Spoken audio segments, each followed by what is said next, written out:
If Warnia could just get that magical medicine for him, he knew he could shake off his current troubles and feel as strong and healthy as he did 10 or 20 years ago. When Warnia walked in holding the miracle cure, Cedric struggled to sit up, his voice trembling a little as he asked, "Warnia, did Mr. Wade give you the medicine?" Warnia nodded eagerly and presented the pill to him with both hands. "Grandpa, this is the magic medicine Mr. Wade prepared. Here, take it." "Excellent," Cedric repeated excitedly, then asked, "Has Tristan Finch taken his?" "He has," Warnia said. "Mr. Finch took only half a capsule, just like Mr. Wade instructed, and all his old injuries and chronic ailments are completely gone. It's incredible." Hearing this, Cedric grew even more excited. He said, his voice shaking, "That's unbelievable. So fast. Get me some water. I need to take this right now." A family member immediately brought him a glass of water. The children and grandchildren of the Smith family stood before Cedric, waiting to see the miracle happen. They were all hoping that he could live for a few more years and continue to protect and provide for them. So they too were eager to see him get better after taking the magic medicine. Cedric shakily swallowed the pill with the warm water. After the pill went down, it immediately released a surge of energy that coursed through his entire body, flowing through all his energy channels. Right after, Cedric felt as though his entire body was being flooded with new strength, so he decided to try and stand up without his cane. His family members were extremely nervous, afraid he wouldn't be able to get up and would fall, so they were all ready to rush forward and catch him. But, to their astonishment, Cedric stood up easily with just a little effort. Without any help, Cedric stood firmly on his own 2 feet, not shaking at all. He felt the power surging in his legs, and he immediately found the courage to take a step forward. He took a solid step. He wasn't hurried or tired. There was no panic, no hesitation, no shaking, and he wasn't even out of breath. Everyone was in shock. Was this really the same frail old man? He seemed as spry as someone in his 50s or 60s. Cedric regained control over his body and his strength. He was so excited that he tried to walk a few quick steps, and he was fast and steady. This made him incredibly excited, and he burst out laughing. "Ha ha ha! This is incredible! Simply incredible! Mr. Wade is practically a god." After that, he turned to Warnia and said seriously, "Warnia, if you could marry a man like Mr. Wade, I could live to be at least 100 years old. Your father, your uncle, you, your brother, and your sisters. It's possible for all of you to live for 100 years. If a family has 3 straight generations living to be 100, that family becomes legendary, and no one could ever shake it." Warnia was still in shock. Her grandpa had been on his deathbed, and Charlie had saved him. But now, Charlie's magical medicine had made him seem 20 years younger in an instant. Now, he believed he could live for another 20 years. By then, he would actually become a centenarian. How many centenarians are there in the world? Very few. And if the leader of a great family can live beyond 100 years, it is the family's greatest blessing, because the family can only truly develop and grow under the guidance of its leader. Once that leader dies, the family will immediately fall into the chaos of leaderless dragons, with everyone fighting for control. How many families have gone into decline because their leaders died and the heirs turned on each other? Now Charlie had just ensured the prosperity of the Smith family for at least another 2 decades.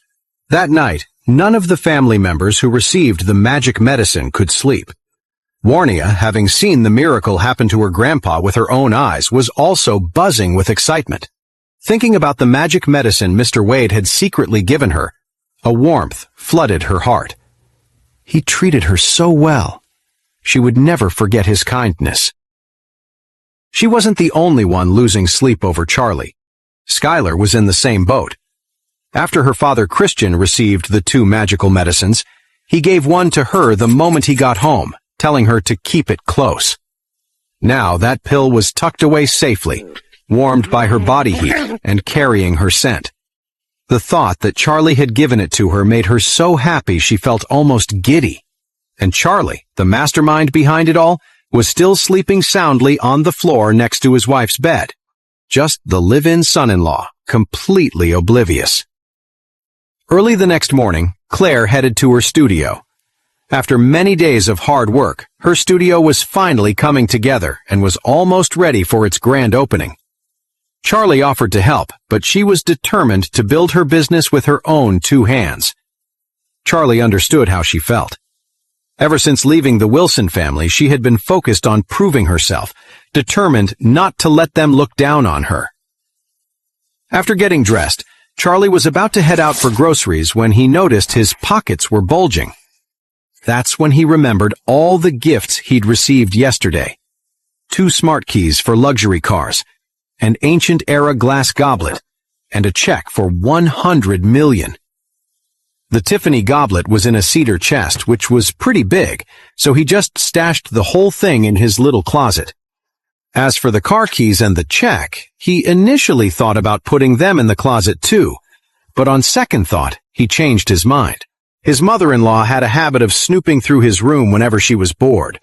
The last time Christian gave him a bracelet for his wife, his mother-in-law swiped it before Claire even had a chance to wear it. If she found the $100 million check and the smart keys to 2 luxury cars, she would definitely take them for herself. More importantly, if she found them, there was no way he could explain where he got them. That $100 million check alone was enough to give her a heart attack.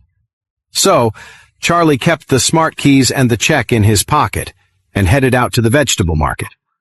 On the way, Christian called him. After they exchanged a few pleasantries, he asked carefully, "Mr. Wade, are you enjoying the sports cars I gave you?" "Oh," Charlie said, suddenly remembering. "I haven't even seen them yet." Christian quickly and respectfully replied, "The cars are at the Oris Hill Convention Center. The International Auto Show is going on right now. If it's not too much trouble for you to go, I can have someone bring them to your house on a transport truck." Charlie said, "Forget it. Don't send them to the house. I'll find some time to check them out myself." The neighborhood he lived in was pretty ordinary, with houses worth maybe $2 or $3 million. If 2 sports cars worth more than $40 million were suddenly parked there, the whole neighborhood would probably freak out. That's why he decided to park the cars at his villa in Thompson first. The villa had a private basement, and parking them there would be much less of a hassle. When he arrived at the vegetable market, Charlie got a call from Darren, one of his good buddies from college. On the phone, Darren asked, "Charlie, where are you?" Charlie replied, "I'm shopping at the vegetable market." "What's up, Darren? Did you need me for something?" Darren hesitated for a second and then said, "Hey man, I'm at the Oris Hill International Auto Show today." Charlie knew he was a total car nut. Back in college, he'd save up a whole month's worth of spending money just to travel to other cities for auto shows. So he smiled and asked, "Checking out the cars again?" "Yeah," Darren said. "They've got a bunch of world-class limited edition sports cars on display this time. It's a super rare chance to see them." Then Darren quickly added, "Oh, but that's not why I called." Charlie asked, "Then what's up?" Darren paused for a moment and then said, "All right, look, I saw your wife at the auto show." "My wife?" Charlie asked. "What would she be doing at the auto show?" "I don't know," Darren said. "She's with some guy, so I called to see if you knew about it." Charlie frowned. Claire went to the auto show with another man? Why hadn't she told him anything? Even though they didn't talk a lot, they usually told each other about stuff like this. She went to the auto show with some guy and didn't mention it to him? Was she hiding something? Even though Charlie was the young master of the Wade family and the respected Mr. Wade to all the big shots in Oris Hill, he still felt insecure about his relationship with Claire. He was worried that Claire might be tempted by someone else, so he said to Darren, "Okay, Darren, thanks for the heads up." Darren said, "Hey, Charlie, my mom just called. Something came up at home and I have to go back. You should come over here and check it out." "All right," Charlie said. "I'll head over and take a look. You go handle your stuff." After hanging up, Charlie parked his e-bike on the side of the road and hailed a taxi to the Oris Hill Convention Center. The Convention and Exhibition Center was a massive complex built specifically for hosting all kinds of events. Basically, if there was a big exhibition in Oris Hill, it was held there. Charlie walked into the exhibition hall. He glanced around and saw that it was packed with people checking out the auto show, and the surrounding platforms were filled with luxury cars.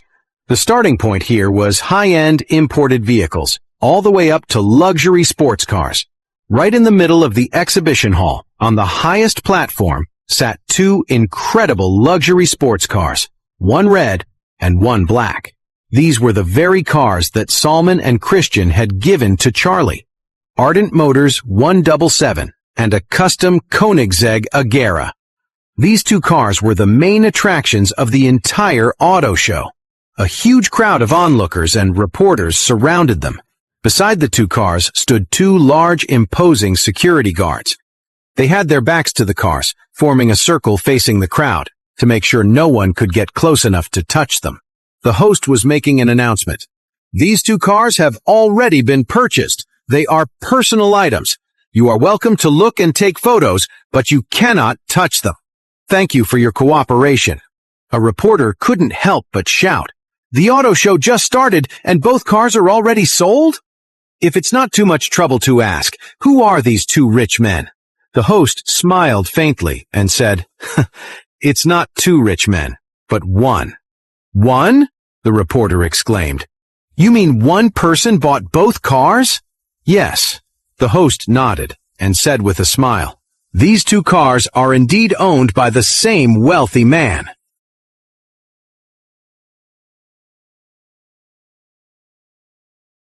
The host's announcement left everyone completely stunned. These were two of the world's most exclusive luxury cars. Just seeing one in person was a rare event. There weren't even that many of them in the country. And now they had both been bought in advance by the same person? You have to understand, you can't just buy a car at this level with money alone. To even be considered for the Ardent Motors 177, you have to be a member of the Ardent Motors brand, and the buyer must own 3 or more Ardent Motors sports cars worth over $10 million each. Only then do you qualify. This car is incredibly limited worldwide. There are only 77 of them across more than 200 countries. There isn't even one in the entire country. And the custom Koenigsegg Agera is even harder to get. Koenigsegg already caters to the world's super rich, but add a joint customization with Henley, and the price becomes astronomical. The fact that the same person bought both of these cars meant their identity and status were unbelievably powerful. But Charlie's attention wasn't on the two cars. He was scanning the crowd, searching everywhere for Claire. After searching for a long time without finding her, he suddenly heard a man next to him say, "Claire, come take a look at these two cars. They're the best in the world. Even I've never seen anything like them." Charlie turned his head at the sound and saw Claire with a man and another woman following behind. The man was in a slick suit and leather shoes, looking a little greasy, while the woman's clothes were trendy but a bit revealing, and she couldn't compare to Claire. At that moment, Claire was following the man, smiling, saying, "Mr. Graham, I don't really know much about cars." The man, Gideon, laughed and said, "I know a lot about them. After all, our convention and exhibition center hosts auto shows all the time." Seeing that Claire was keeping a professional distance from the guy and calling him Mr. Graham, Charlie guessed she was probably there for a business meeting and felt a wave of relief. Since his wife was there for work, he didn't want to be spotted and cause a misunderstanding, so Charlie decided to slip away. But just as he was about to leave, Claire looked up, saw him, and asked in surprise, "Charlie, what are you doing here?" Charlie, caught off guard, quickly replied, "Oh, I just came to check things out and see what's what." "Honey, why are you here? Claire nodded, not giving it a second thought. She turned to Charlie and gestured to the man beside her. "Charlie, let me introduce you. This is Mr. Gideon. His family owns the Oris Hill Convention Center. They used to be one of the Wilson Group's partners, but that cooperation has ended. It just so happens the exhibition hall at the convention center is getting renovated in a couple of days, so he invited me to discuss the project." With that, Claire introduced the woman next to Gideon. "By the way, this is Joanna Keller, a classmate of mine from high school. She's Mr. Graham's secretary now." Just then, Joanna shot Charlie a surprised look and said, "Claire, I heard from our old high school friends that you ended up with some useless house husband. I can't believe it's actually him." Gideon just smiled faintly, but as he looked at Charlie, his eyes flashed with hostility for a moment before he quickly hid it. He'd always had a thing for Claire and knew she had a husband, but he'd never actually met the guy. Now, realizing the person in front of him was Claire's supposedly useless husband, Gideon looked at Charlie and asked with a hint of condescension, "So, Charlie, what is it you do for a living?" Charlie replied flatly, "I'm between jobs at the moment." Joanna scoffed. "Isn't that just a nice way of saying you're a kept man?" A flicker of disdain crossed Gideon's eyes as well. Back when Claire was still at the Wilson Group, he'd had a crush on her. Now that he heard she'd started her own company, he deliberately dangled a renovation contract for the exhibition center and invited her over, hoping to impress her. Wanting to look good in front of Claire, he looked at Charlie and smiled slightly. "Charlie, you really shouldn't have come today. Everyone at this auto show is someone important in Oris Hill City. You being here is just embarrassing Claire." Claire's expression soured instantly. She couldn't believe Gideon would mock Charlie like that, and she was obviously not happy. However, before Claire could say a word, Charlie's eyes went cold. He said lightly, "Is this show really that big of a deal? I wouldn't even be here if my car wasn't on display." "Your car?" Joanna sneered from the side. "Look at yourself. Don't you know that the cars here start at $1 million? You probably couldn't even afford a single lug nut." Gideon was even more disdainful of Charlie. He said proudly, "Charlie, I know how guys like you think. You're a house husband who wants to look good, so you're trying to get Claire to buy a car for you, right?" Claire said coldly, "Mr. Graham, Charlie doesn't need me to buy him anything. He's the one who bought the car I drive." Gideon was stunned for a second. He never expected that Charlie could actually afford to buy Claire a car. Joanna looked at Charlie and laughed contemptuously, then sneered. What car could he possibly afford? She turned to Claire and asked, "Claire, what kind of car did your husband get you?" Claire said, "Charlie bought 2 cars, actually. A BKM 520 for me and a BMW 530 for my father." Joanna said sarcastically, "Wow, I had no idea your husband had that kind of cash." Gideon just shook his head and smiled contemptuously. "A BKM 520. My assistants drive cars like that. It's not nearly good enough for Claire." He then looked at Charlie and said coldly, "Charlie, a BKM 520 is cheap. You can get one with a down payment of just $100,000, but the cars here are worth millions. To get into a show like this, you'd need a 740 at the very least. A 5 Series wouldn't even be let through the gate. And besides, this auto show has 2 of the top supercars in the world. So just enjoy the view." Charlie smiled indifferently, pointed to the 2 luxury cars on the highest platform, and asked, "You say these are cars I can't afford, so let me ask you. Can you afford these 2? He sneered. "I can afford every car in this exhibition hall except for those 2. What about you? A bum like you can look all you want, but you can't afford a single one." After putting Charlie down, Gideon turned to Claire. "Claire, I'm taking our partnership very seriously. To show you how sincere I am, you can pick any car here except for those 2 in the center. It's time to get you out of that junk 520. How about the Dodge Charger SRT? It's a top-of-the-line model, costs a couple of $100,000. It's powerful and it suits you perfectly. Gideon had been after Claire for a long time. He'd invited her here under the pretense of renovating the auto show center, but his real goal was to flash his money and win her over. Joanna knew Gideon had a thing for Claire, so she quickly jumped in. "Claire, that's so generous of Mr. Graham. You can't possibly refuse." Claire quickly refused. "Thank you for the offer, Mr. Graham, but that's way too expensive. I can't accept it." Gideon laughed. "Ha ha ha! A couple of $100,000 for a Dodge Charger? That's nothing to me. If you like it, just say the word and I'll buy it for you right now." Charlie looked at Gideon coldly and said, "No thanks. We have a car. Besides, even if she needed one, it wouldn't be you buying it for her." "You?" Gideon said with a sneer. "It's not that I'm looking down on you, but what car are you even talking about?" Charlie looked at him playfully, then pointed to the Ardent Motors 177 and the limited edition custom Koenigsegg Agera on the stage. He smiled and said, "How about the two you can't afford?" "You bastard!" Gideon thought Charlie was just trying to make him look bad. He said coldly, "Don't get cocky. Like I said, I can buy any car in this exhibition hall except for those two. Can you?" Charlie said. "And like I said, if I were to give her a car, it would be one of those two." Gideon laughed out loud. "Do you even know what those cars are? You're all talk. Seriously, it's not that I look down on you, but those cars have security guards. You can't even get close enough to touch them, let alone buy them." Charlie smiled.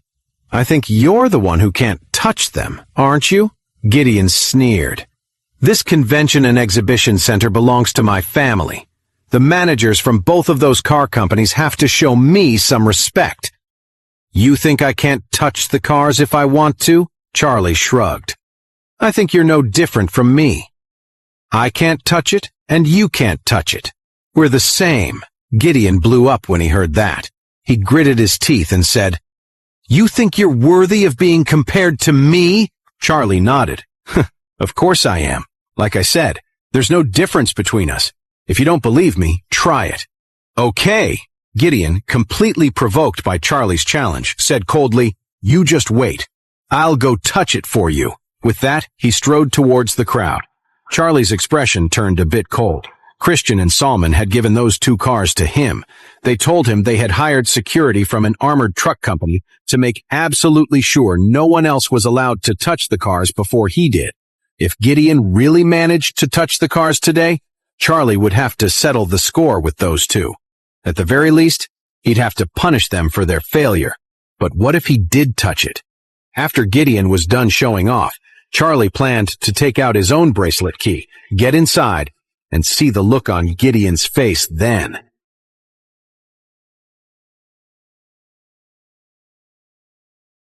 Gideon pushed through the crowd in front of the car.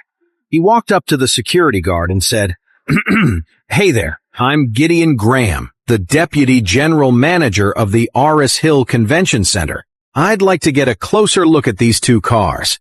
"No," one of the guards, a vet who now worked for security printing, said. "Our orders are clear. No one approaches the cars except the owner." Gideon's face fell. He couldn't believe it. He really couldn't touch it? This was so humiliating, especially since this was his family's convention center. If he couldn't even touch these cars, then he was no better than that bum Charlie. No way. He couldn't lose face over this. Gideon swallowed his pride and tried a friendlier approach. "Look, man, I'm a car lover too. Just do me a favor. I'll make it worth your while." But the guard was a straight-laced vet and wasn't having it. He refused sternly. "Sir, I'll say it again. If you're not the owner, you can't get within a foot of this car." Seeing that the guard wouldn't budge, Gideon got desperate. He gritted his teeth and threatened, "This entire convention center belongs to my family. You're just a security guard. You really want to defy me? Do you even want a job?" The guard replied calmly, "I'm sorry. I work for Stratos Security Printing, not the Aris Hill Convention Center. Even if you're the owner here, you have no authority over me." "You!" Gideon sputtered, his face red with embarrassment. "You've got some nerve." Then he yelled, "Believe it or not, I'll have you thrown out of my convention center right now." The guard said flatly, "We have a contract. We've rented this space for the day, so you have no right to kick me out. My job is to protect this car. If you have a problem, you can take it up with my supervisor." Just then, Charlie walked up to Gideon with a smile. "Oh, Mr. Graham, what's the problem? Is it that they won't let you touch the car? What a shame." Gideon glared at Charlie, then glanced at Claire, his face turning beet red. He'd been talking so big, but now the security guard had completely shut him down, not even letting him get close to the cars. It was beyond humiliating. Seeing Gideon's frustration, Joanna jumped up to his defense, turning on Charlie. "What's with the attitude? You want me to have the security guard throw you out?" Just then, a reporter holding a camera said to Gideon, "Hey, buddy, if they won't let you touch the cars, can you please not make a scene? You're getting in the way of our shots." Others in the crowd chimed in. "Yeah, it's a super expensive car. What do you expect? Just look at it like everyone else. I bet he just wants to touch it, take a picture, and post it on his timeline. I've seen plenty of posers like him." Gideon's expression turned incredibly sour. If he couldn't go over and touch those two cars, wouldn't he look like a complete joke in front of everyone, just like Charlie? Thinking of this, his face darkened, and he said to the security guard, "I'll give you 30 seconds. If you still block my way, I'll have all of your people and these cars kicked out, and you can forget about ever having a car show at my venue again." Just then, a manager in a suit heard the commotion and hurried over. He was followed by a group of tough-looking guys who looked like bodyguards, all with stern expressions and 5 o'clock shadows. "What's going on? Who's causing all this noise?" Gideon saw the manager and said arrogantly, "Are you the one in charge here?" "Yes," the man nodded. "I'm Langston Reeve, the executive manager of the exhibit. And you are?" Gideon snorted. "I'm Gideon, from the convention center." Langston said calmly, "Mr. Graham, I wasn't aware you were making all this noise. What seems to be the problem?" Gideon said coldly, "Your employees are out of line. I wanted to get a closer look at the two cars, but your guy wouldn't let me. What's that supposed to mean? Is he trying to disrespect me?" Langston smiled faintly. "My apologies, Mr. Graham, but these two cars have already been sold. We're just waiting for the new owner to pick them up. As we've explained, these cars are extremely valuable. No one is allowed to touch them except the owner." Gideon frowned. "So you're not going to show me any respect?" "I'm sorry," Langston replied, standing his ground. "It's not about respecting any one person. Forget you, Mr. Graham. Even if someone from the heavens showed up, he couldn't touch these cars unless he was the owner." Gideon was furious. In front of all these people, especially with Claire watching, he was being completely disrespected. He couldn't let that slide. "Fine, don't blame me for what happens next." So he yelled angrily, "All right, since you're all so high and mighty, then maybe the chapel of our convention center is too small to host you. I'm telling you to pack up and get out." Langston said, "Mr. Graham, that's going too far. We have a signed lease contract, Thoughtful, and we've already paid. You can't just break it." "So what if I break the contract?" Gideon snapped. "I'd rather pay the penalty and kick all of you out." Joanna quickly tried to calm him down. "Mr. Graham, if we break the contract, the penalty is 3 times the total amount. If the chairman finds out, he'll be furious." Gideon froze. Charlie, watching from the side, looked thrilled. He laughed and said, "Ha ha, Manager Graham, with your status, you still can't touch these two cars. Is it really that hard? And you're supposed to be one of the bosses of this convention center. How embarrassing for you." Gideon snapped angrily. "Who the hell told you I can't touch it?" After he finished speaking, he shoved Langston aside and said, "I am touching this car today. Stay out of my way if you don't want to get hurt, or I'll make a call and have someone take care of you." Seeing Gideon rush toward the Ardent Motors 177, Langston grew anxious and quickly called for his security guards to stop him. Gideon couldn't believe that a few pathetic security guards would actually try to stop him, and he immediately yelled, "Convention Center security, get over here!" These security guards were from the exhibit company, but the convention center had its own security team, and their numbers were just as large, if not larger. It was a standoff. When Langston saw the convention center security guards running over, he knew a fight was about to break out, so he quickly called Christian Knox. "Mr. Knox, Gideon Graham from the Auris Hill Convention Center is insisting on touching that Ardent Motors 177. It's about to get ugly here. What do you want me to do?" Christian was shocked. "That car is a gift for Mr. Wade," he yelled. "I don't care who this guy thinks he is. If anyone other than Mr. Wade even thinks about touching that car, have security teach him a lesson he won't forget." Langston said quickly, "Mr. Knox, the Auris Hill Convention Center is owned by the Graham family. Are you sure? Isn't that taking it too far?" "The Graham family? Who gives a damn about the Graham family?" Christian roared. "They mean nothing to me.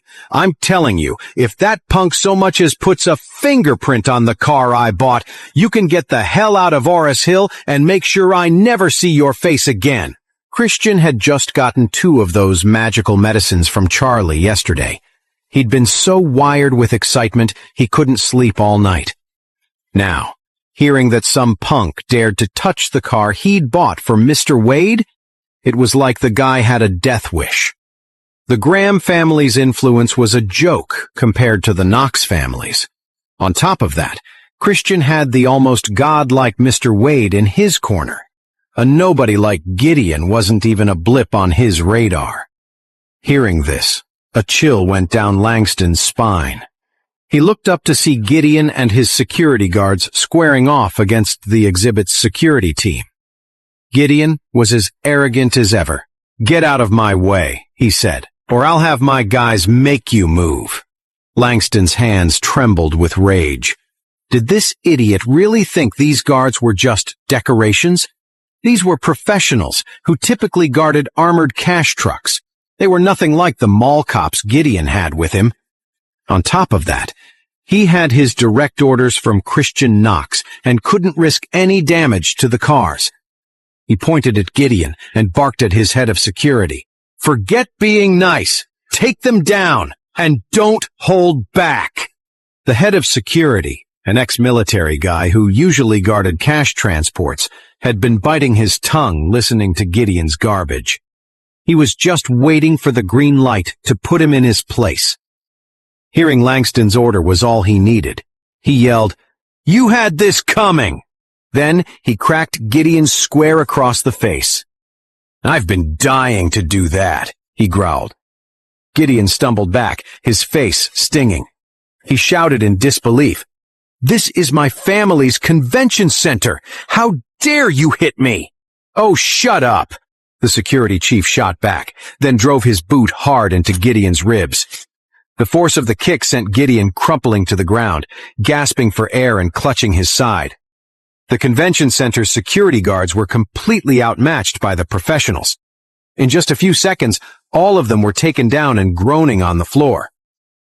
Joanna ran to Gideon's side, trying to shield him. "What do you think you're doing?" she screamed. "You're all dead! You have no idea who you just messed with! The Graham family will not let this go!" Langston scoffed. "The Graham family? Let me tell you something. This car was bought by the head of the Knox family, and his message was clear. If anyone from the Graham family causes a problem, he'll make sure they regret it so badly their own mother wouldn't recognize them." "The Knox family?" Joanna froze, her eyes wide with shock. Lying on the floor, wincing in pain, Gideon felt a sudden cold dread grip his heart. In Auris Hill, the Knox family was a powerhouse, second only to the Smith family. On top of that, the Knox and Smith families had always been on good terms. In comparison, his family just operated a convention and exhibition center. They were in a completely different league. How could they possibly afford to mess with the Knox family? Gideon ignored the pain shooting through his body and stammered, "I'm sorry. I'm so sorry. I had no idea this was the car the Knox family bought. It's my fault. I was being an idiot."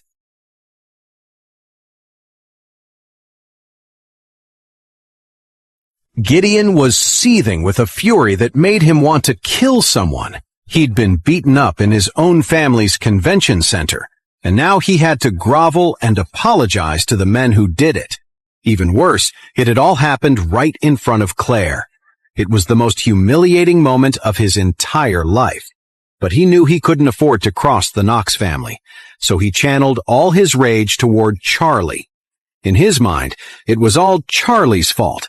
That worthless bum had goaded him into touching the car, which led to him getting beaten and embarrassed in front of Claire. He swore to himself that he would make Charlie pay for this. At that moment, Langston saw that Gideon had finally learned his lesson and motioned to his men. "All right, that's enough." The security team from the cash transport company backed off, leaving the convention center's guards moaning and scattered across the floor. Charlie stood off to the side, looking down at the disgraced Gideon with a smirk.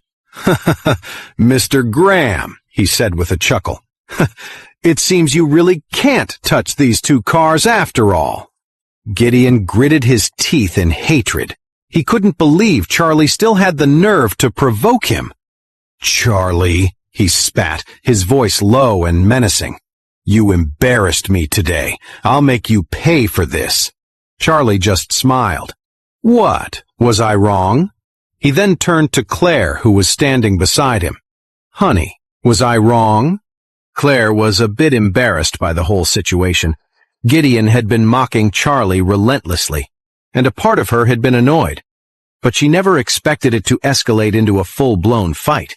She had been trying to keep the peace because she wanted to discuss the business partnership with the convention center. But now, seeing Gideon's true colors, she felt a wave of disgust. She looked at him and said, "Gideon, you started this whole thing. You were the one who picked a fight, and you're the one who got hurt. What does any of this have to do with Charlie? I hope you can see who was really in the wrong here and leave him out of it." Gideon saw the disappointment in Claire's eyes, and his resentment boiled over. He glared at Charlie, his teeth clenched. "You worthless piece of trash, you just wait." Charlie looked at him, feigning surprise. "What did you call me?" "I called you a worthless bum. Are you deaf?" Gideon shouted. Joanna, who was still by his side, decided to add fuel to the fire. "Charlie, you're a kept man who just leeches off his wife. Calling you a bum is a compliment." Charlie didn't get angry. Instead, he smiled and said, "You say I'm a bum, but you're the one who couldn't even get close to these cars and got beaten up by a whole security team. So, who's the real piece of trash here?" A ripple of laughter went through the watching crowd. Gideon's face twisted into an ugly sneer. He gritted his teeth and said, "Like you could even touch it.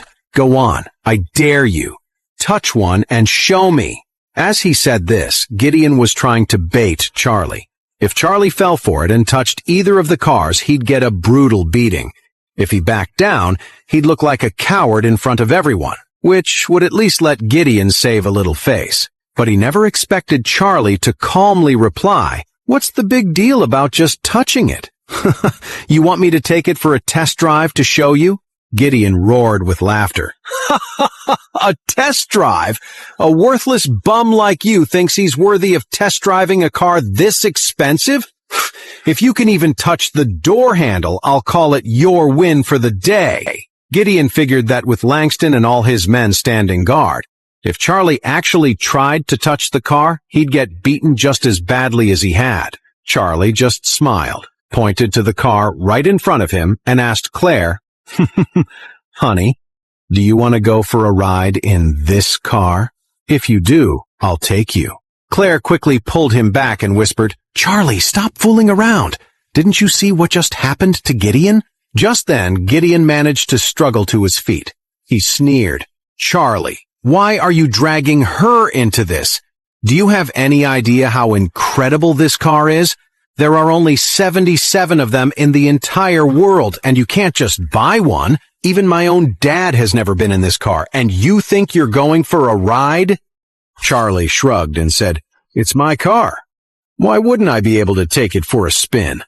Gideon let out a harsh, angry laugh. "The more you lie, the more you start to believe it. Take a good look in the mirror. You're a nobody. What makes you think you're qualified to drive this car?" Joanna chimed in with a sneer. "Claire, it must be so hard for you, being married to such a worthless braggart." A wave of helplessness washed over Claire, and she looked at Charlie with a flicker of disappointment. Had he completely lost his mind? How could he say something so ridiculous at a time like this? Charlie didn't bother explaining. He just reached into his pocket and pulled out 2 bracelet-style keys. He dangled them in front of Langston, the man in charge of the auto show, and said calmly, "Do you recognize these?" When Langston saw the smart bracelet keys Charlie was holding, he was completely stunned. Then, remembering what Christian had told him over the phone, it suddenly clicked. Holy crap! Could this young man be Mr. Wade? The one they call Charlie? Yes, he said his name was Charlie. He quickly bowed low and said with deep respect, "Hello, Mr. Wade." "Langston Reeve at your service, sir. It's an honor to meet you, Mr. Wade." He then quickly moved to the side, gesturing toward the 2 supercars behind him. "Mr. Wade," he said respectfully, "your 2 cars are ready. You can drive them away whenever you like. If you don't want to drive, we can arrange to have them transported to your home." The crowd was completely floored. Gideon's jaw dropped, and Joanna was completely speechless. The same man who hadn't hesitated to beat up Gideon was now bowing to Charlie like he was royalty, calling him Mr. Wade. Even more unbelievable, he was saying that both of these supercars belonged to Charlie. What in the world was going on? Claire was completely speechless, trying to process what was happening. But then, she remembered how Salman White had given Charlie that huge mansion, and she started to piece things together. Charlie must have done one of his energy alignment readings for some rich person again and conned them. Just then, Gideon rushed over to Langston. "Mr. Reeve, you have to be mistaken. This guy is Charlie, the famously broke son-in-law of the Oris Hill Wilson family. He's definitely not some Master Wade."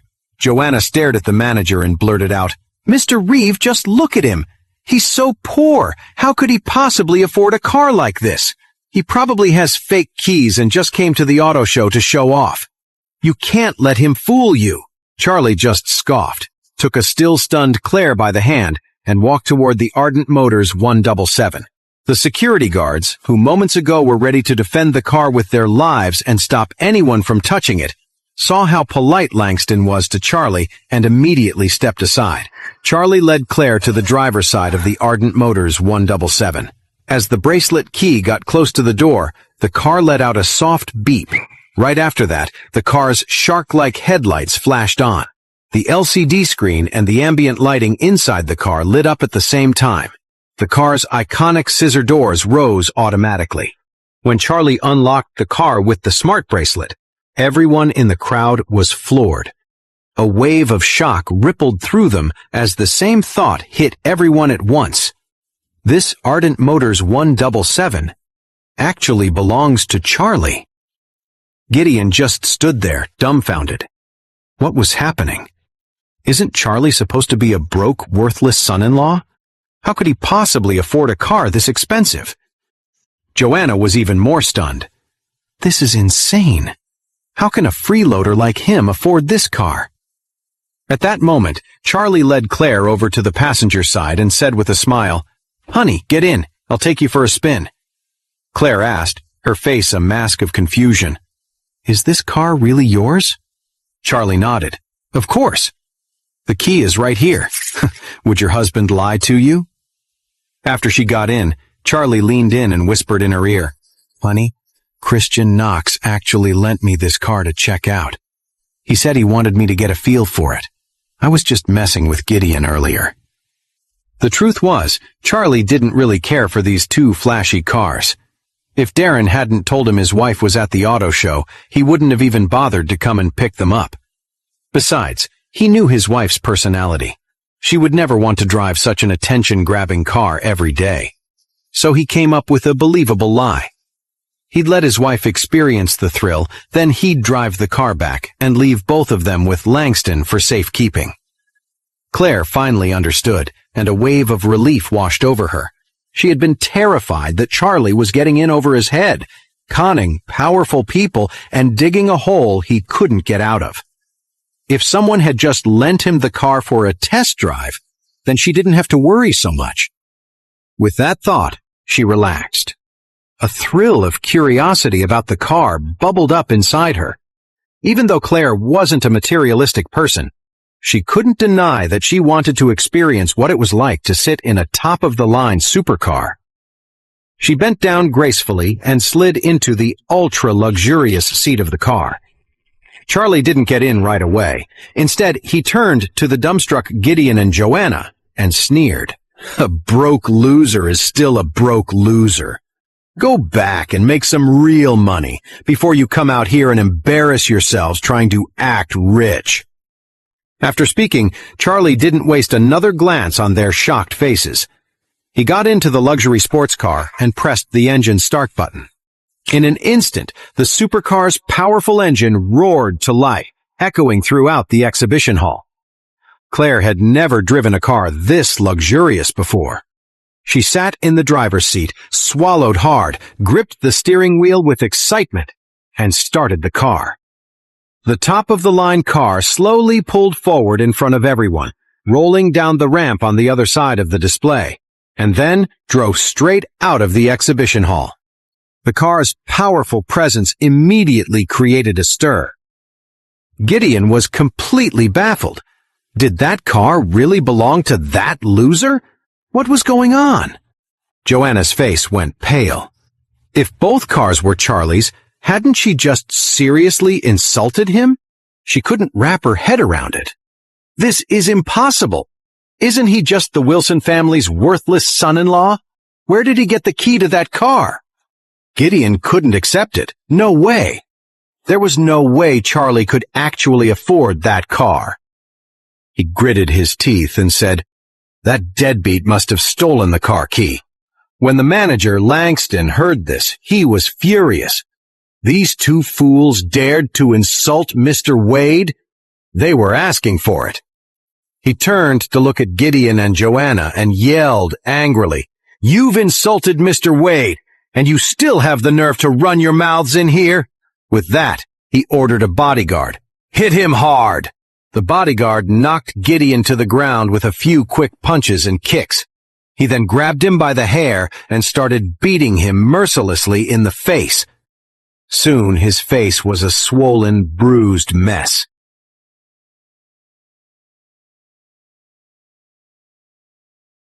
Joanna was a mess too, her hair all over the place and her mouth swollen. Gideon was limping in pain. After the beating, Langston had them thrown out of the exhibition hall.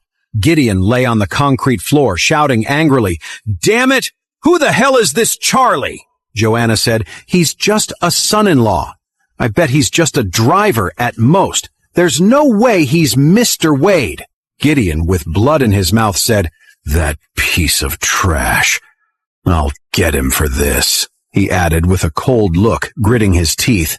"And Claire? She won't escape my grasp either." Meanwhile, the Ardent Motors 177 had left the convention center. The ultra-luxurious supercar was turning heads everywhere on the street.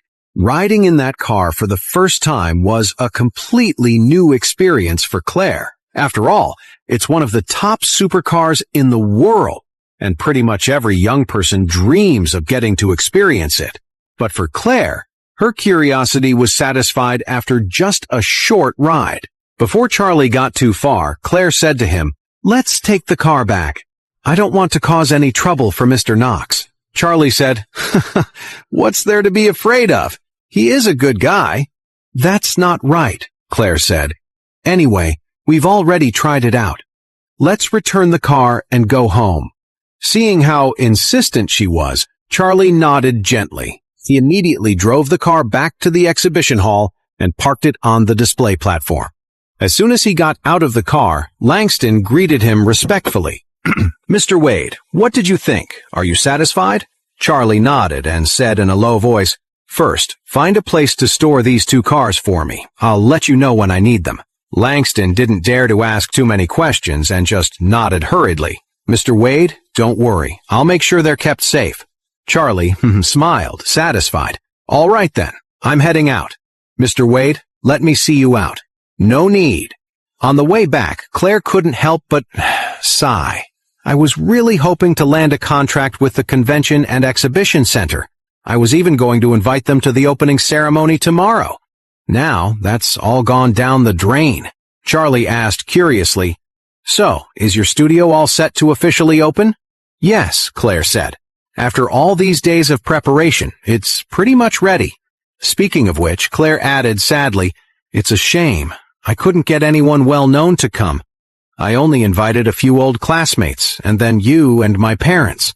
Charlie nodded, but he was thinking to himself, she couldn't find anyone with a big name to show up? Her husband would find some for her. He knew plenty of important people.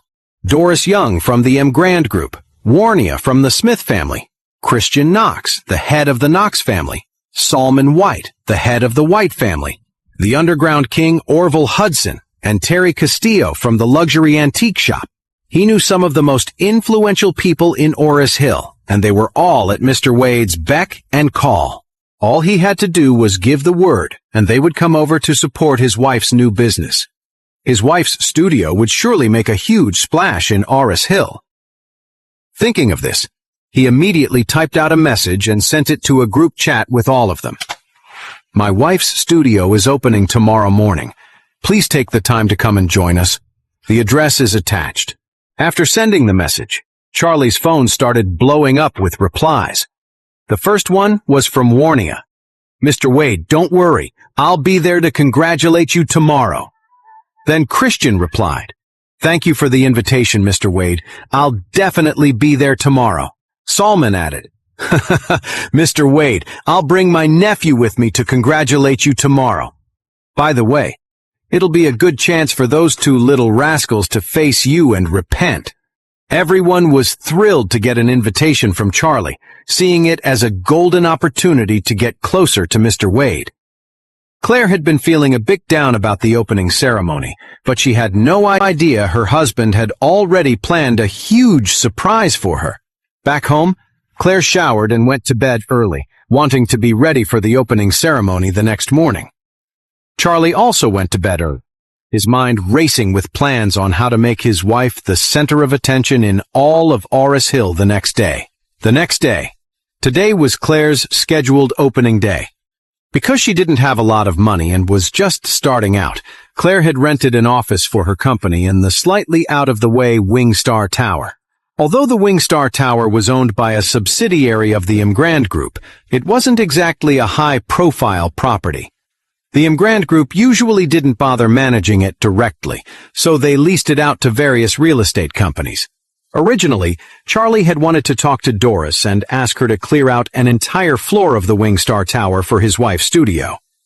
But then he thought about how he'd explain that to Claire, so he decided to let her use her own money to rent a small office instead. Claire and Charlie were standing at the door of the office, waiting for their guests to arrive. The day before, Claire had sent invitations to some of the partners from the Wilson family's old business. She had even worked up the courage to send one to the M. Grand Group, but now she was a nervous wreck, wondering if anyone would actually come. Her new company wasn't well established yet. If the opening ceremony was a ghost town, the local business community would look down on her company even more. Seeing how nervous she was, Charlie comforted her. "Honey, it's still early," he said. "I'm sure people will start arriving closer to the actual start time. Don't worry." The opening was scheduled for 10 in the morning, and it was only a little after 9. It was perfectly normal for no one to be there yet. But just a few moments later, Claire's cell phone started ringing. When she answered, it was the front desk of the building. They were calling to let her know that the Wilson family was downstairs. Charlie overheard the call and asked, "The Wilson family? What are they doing here? Did you send them an invitation?" Claire shook her head. After everything that happened, why would I invite them? They're probably just here to laugh at me. She added, the front desk said Grandma's here with my uncle and his family. Please, don't start anything with them. Charlie nodded and smiled. As long as they don't come looking for trouble, I won't start a fight with them. Not on a happy day like this. Claire nodded, her expression filled with worry. Just then, she saw Mrs. Wilson walking down the hallway, leaning on crutches, followed by Noah, Harold, and Wendy. Harold, who had been arrested after a fight a while back, had just been bailed out of the police station by Mrs. Wilson. The moment he saw Charlie, his face twisted with pure hatred. But Charlie couldn't be bothered with him. Today was a big day, the grand opening of the business, and he didn't want any trouble. As long as this group didn't push things too far, he wouldn't start anything.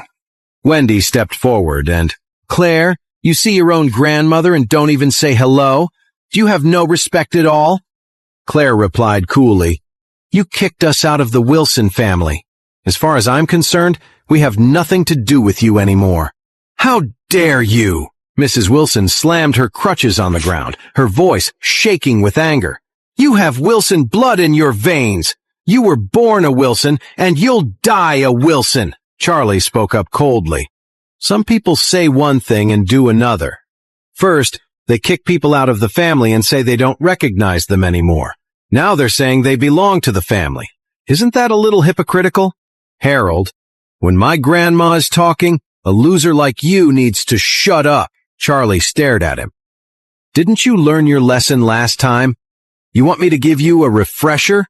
Harold's neck shrank back, and he immediately shut up. He remembered what happened when he tried to take the villa last time.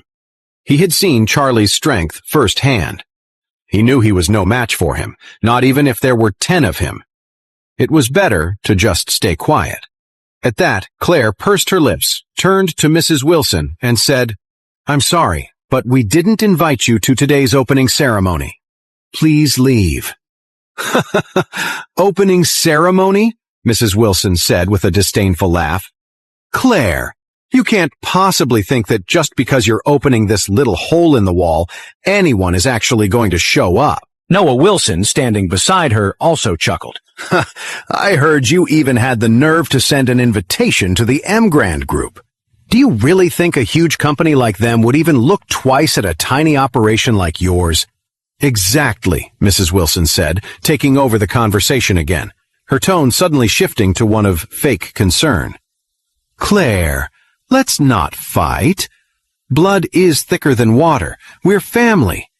You're my granddaughter. You have my blood in your body. Why are we fighting? She took another step forward. Look at you, trying to run this rundown studio all by yourself. You don't have the money or the connections.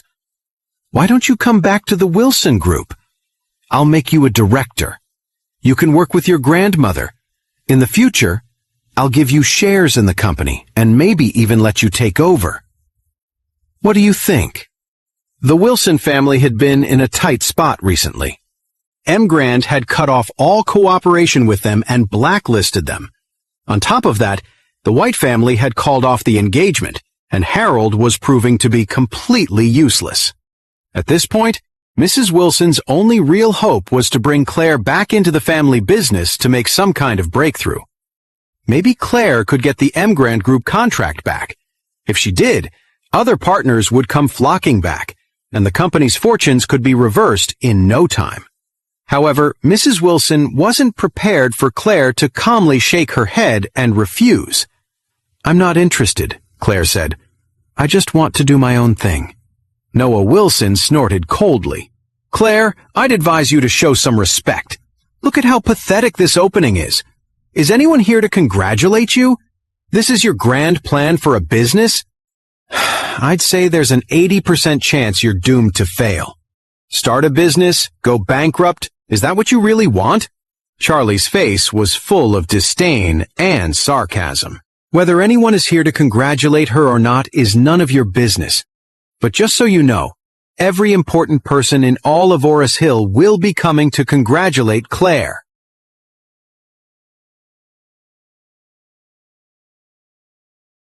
Hearing what Charlie said, Harold scoffed. "Keep talking, Charlie," he said sarcastically. "You know a couple of lowlifes and suddenly you think you're some big shot? I don't believe for a second that anyone important is actually coming here." Wendy, standing nearby, couldn't help but snort. That's all Charlie is good for, bragging. When no one shows up to congratulate them today, this studio will be the laughingstock of Oris Hill. Let's see you get any business then. Claire heard her, and though she didn't say anything, she couldn't help but worry. An opening ceremony, honestly, was all about showing off your connections. If a lot of guests came, it would prove the company had a strong network and a solid reputation. Especially if influential people showed up. That would make a huge impression on everyone. But if no one came, wouldn't that just tell the world that her company had no resources and no connections? Who would want to work with a company like that?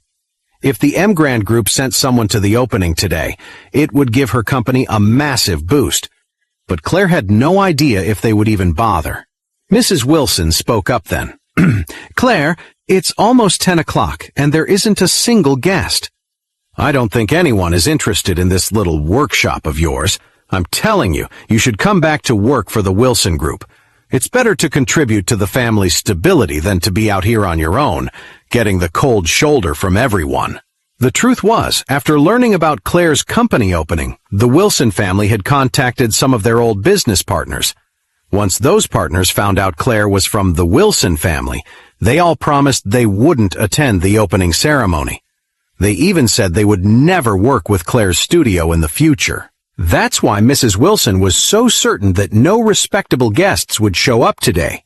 When Claire saw her empty studio, she would be crushed, and then she'd be much easier to control in the future. At this moment, Claire was incredibly anxious, biting her lower lip with worry. Charlie, right beside her, squeezed her hand and said earnestly, "Honey, even if no one else shows up today, so what? It's enough that I'm here."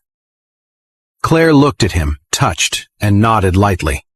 She already felt a little more at ease. However, Mrs. Wilson just sneered. "Charlie, you think way too much of yourself. What good are you here? Can you get someone important to support Claire's studio? Can you get her any favors? Can you find her a single client? Without the Wilson Group's support, you two are heading for a dead end." Charlie said arrogantly, "Claire's company is going to get bigger and better than you can imagine. Forget about the Wilson Group, which is already on the verge of bankruptcy. Even the Wilson Group in its prime is nothing compared to what Claire will build. What's so hard about surpassing you?" Such arrogance! Mrs. Wilson was furious. Hearing Charlie claim the Wilson Group was on the verge of bankruptcy and that Claire could easily surpass it, she felt completely insulted. She angrily threw her crutches to the ground. "You're just a piece of trash who married into our family. How dare you stand here and say such things?" Charlie smiled slightly. "You think I should be ashamed? I'm just telling the truth. If you don't believe me, just wait and see." Harold sneered. "All right, Charlie, I'm waiting to see this amazing company of yours." As the minutes ticked by, the official opening time drew closer and closer. Claire's heart pounded with anxiety. She kept checking her watch and staring blankly out the window. Seeing how worried she was, Charlie offered a few words of comfort, but it had no effect. But Charlie wasn't worried. He'd sent an invitation to the M Grand Group, so there was no way Doris wouldn't come. She was probably just getting a gift ready. Noah puffed out his chest, acting all superior. "Well, what do you think now? Still believe you have connections?" It was almost time. If any guests were coming, they would have been here by now. The entrance is empty. It's obvious no one else is showing up. Wendy gloated. "Dad, that loser said it doesn't matter if there are no guests as long as he's here. Does he have any idea how insignificant he is? Does he really think he's the most powerful man in Oris Hill?" Just then, a voice from the front desk boomed, deliberately loud. "Announcing the arrival of Lucas Finley." Lucas Finley? Charlie was a little confused. He hadn't seen Lucas since the White family's banquet. the one where he'd summoned that lightning strike. He hadn't invited him to his wife's business opening today. Why was he here? The Wilson family was completely stunned. Lucas Finley? The richest man from San Francisco? He's a major player. What could he possibly be doing here? After Lucas Finley entered, he walked straight toward the office where Charlie was standing. The Wilson family watched in surprise, glancing at each other. Noah Wilson stepped forward and whispered, "I just met a businessman from San Francisco a few days ago. He said he was getting close to Lucas Finley. Maybe he introduced me?"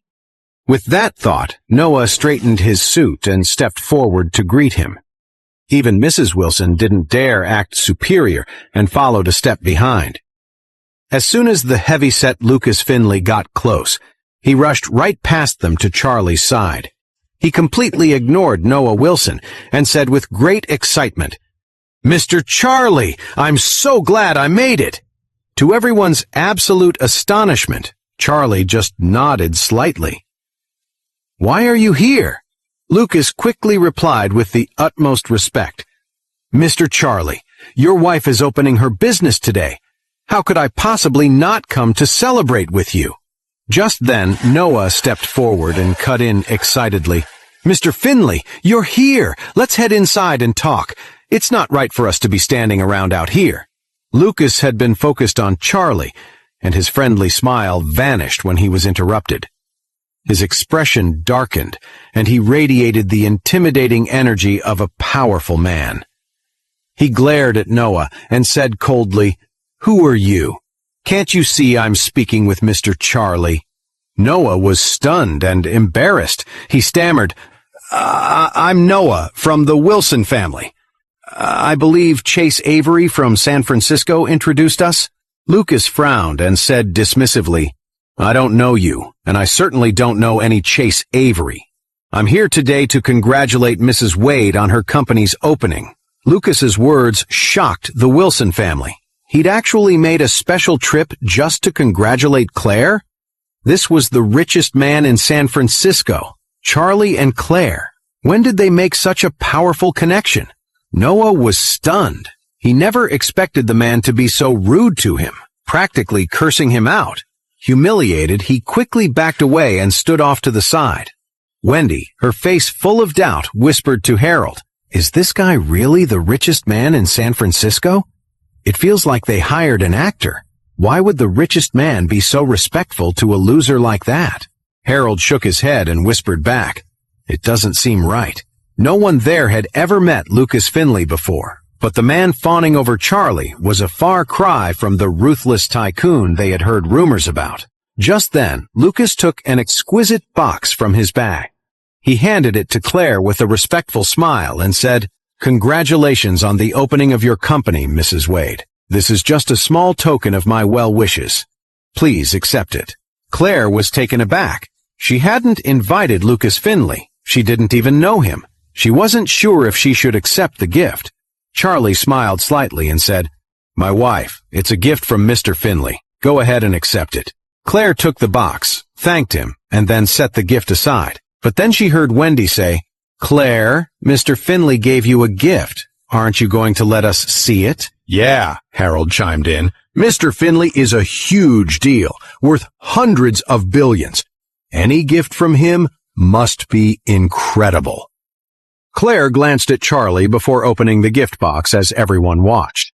Inside the beautiful box was a crystal-clear emerald pendant.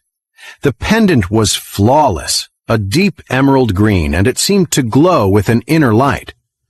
Mrs. Wilson stared intently at the pendant, her eyes completely captivated by it. She recognized it immediately. This was the famous "A Perfect Day" pendant from the Eastcliff auction a while back. It had sold for a staggering $50 million. The rumor was that a big shot from San Francisco had bought it, but she never imagined that man was Lucas Finley. She stared at the pendant, her eyes turning red with envy. If the Wilson family had something like that, it would be enough to turn their fortunes around. Wendy muttered jealously, "I can't believe someone else showed up." What kind of crazy luck does she have to know Mr. Finley?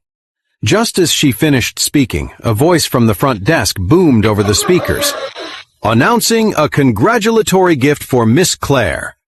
Right after, a deep rumbling sound echoed from outside. Everyone rushed out of the building and looked up. The plaza in front had been cleared, and a massive helicopter was slowly descending. The building staff immediately sprang into action. One flower basket after another, gift after gift, was carried from the helicopter straight to the entrance of Claire's office.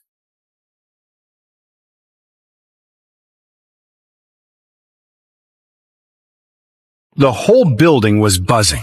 It was just a company opening, but they were making such a huge scene, even bringing in a helicopter. The crowd craned their necks, trying to see the small group of people standing in front of the company. Claire watched it all, feeling a little overwhelmed. She had invited a few people, but she wasn't close with any of them, and she definitely didn't know anyone who could afford to fly in on a helicopter.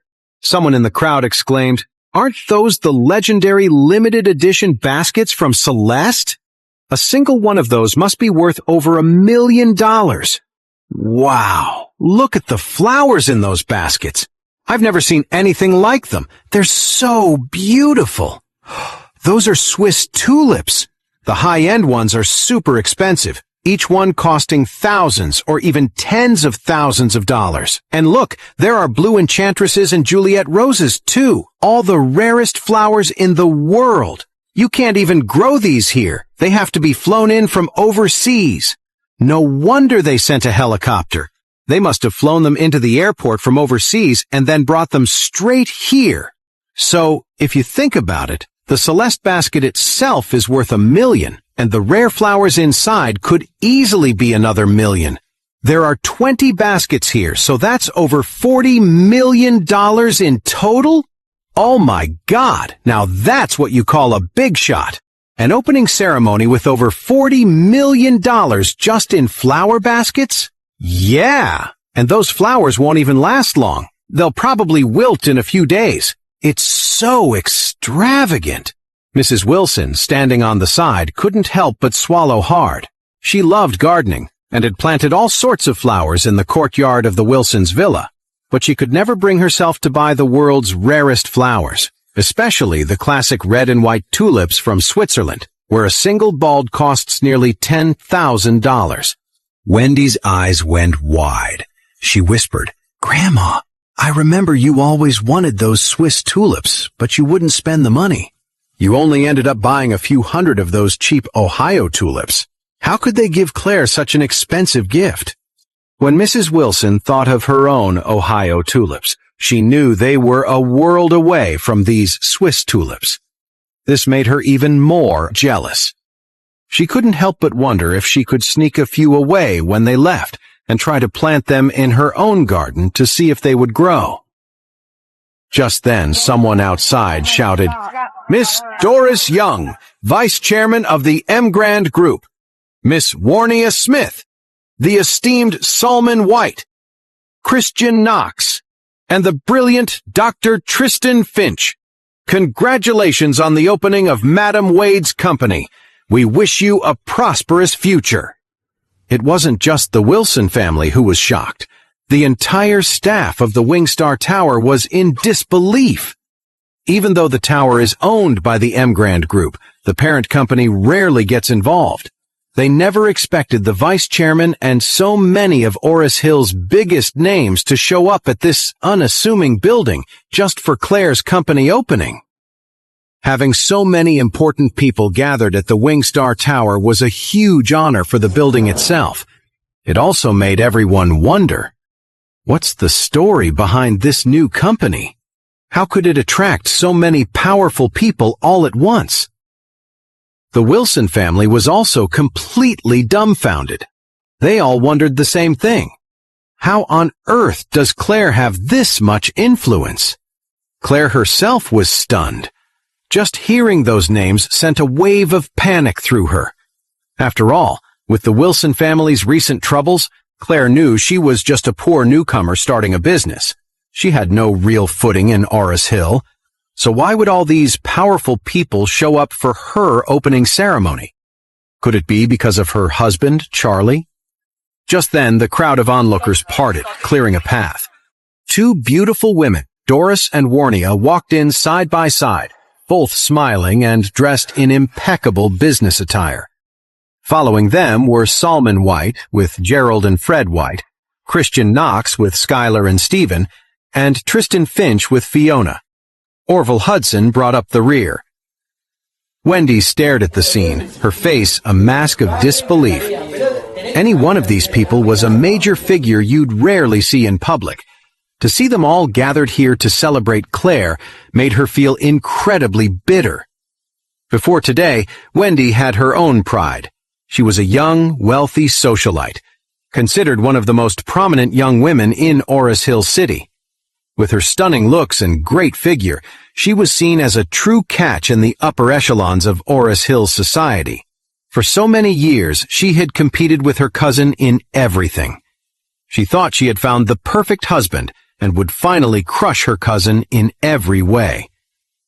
But now, everything she had paled in comparison to Claire.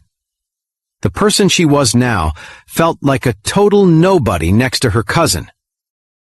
"Claire, what kind of dumb luck did you stumble into?" Wendy sneered, looking at Claire with raw jealousy. Claire didn't even notice her. She was in a daze. She couldn't help but turn to Charlie and whisper, "Did you invite them?" Charlie nodded. "I've helped them with energy alignment and read their fortunes. You could say we have a bit of a friendly relationship." Claire felt her head spin. She had told Charlie so many times not to get involved in that kind of stuff, not to scam people. But he never listened. Instead, he just got deeper into it, and now he was mixed up with powerful people he couldn't afford to cross. What would happen if they found out one day? She wanted to say more to Charlie, but before she could, Doris and Warnia had already reached them. Warnia was the first to speak. She gave Claire a subtle glance, then smiled and extended her hand. "Congratulations on your company's opening, Mrs. Wade. If the Smith family ever needs design work in the future, we'll be sure to ask for your help." She was clearly here to offer them business, yet she phrased it as if she were the one asking for a favor. The Wilson family was absolutely floored. How on earth did Claire get someone like Miss Smith to be so humble? Claire nervously reached out and shook Warnia's hand, saying with a flattered tone, "Thank you, Miss Smith." As they spoke, Warnia looked at her, and Claire looked right back. Warnia was about the same height and build as Claire, but she possessed a natural elegance, an air of nobility that Claire couldn't hope to match. Thinking about it, Claire couldn't help but feel a little insecure. Warnia then said, "Mrs. Wade, you are Mr. Wade's wife, and he is my benefactor, so please, there's no need for us to be so formal with each other." Of course, they were here because of Charlie. Hearing this, Claire couldn't help but glance at her husband, who was being greeted by all these important people. A pang of jealousy hit her. Her husband, who could command so much respect from Miss Smith of the Smith family, was becoming more and more of a mystery to her. Next, Doris stepped forward, shook Claire's hand, and smiled. "Mrs. Wade, congratulations on a successful opening. The M. Grand Group has several projects, and we're looking forward to working with you." "Really?" Claire was shocked.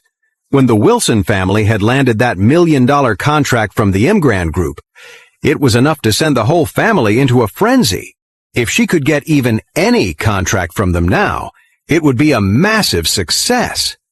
Doris smiled warmly and said, "Of course it's true, Mrs. Wade.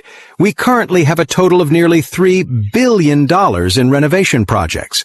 If your company can handle the volume, we'll assign them all to you." The Wilson family members standing nearby were practically green with envy. A $3 billion renovation project? All of it for Claire? Had the M. Grand Group lost its mind? A corporate giant like them coming here to grovel before a nobody like Claire? If the Wilson family could get just $30 million of that, it would be enough to get them back on their feet. Mrs. Wilson felt a sharp, bitter pang of regret. She finally realized what a powerful asset Claire was. If she had known, she would have gotten on her hands and knees to keep her in the Wilson house. Right then and there, she made a silent vow in her heart. I have to get Claire back, no matter what it takes. And I will get that Emgrand Group project. At that moment, Solomon White also came forward, with his son Fred and nephew Gerald in tow.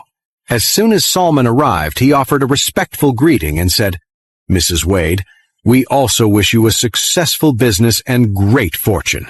Also, any future decoration business from the White Group will be yours. Claire, feeling overwhelmed, quickly said, Thank you, Mr. White.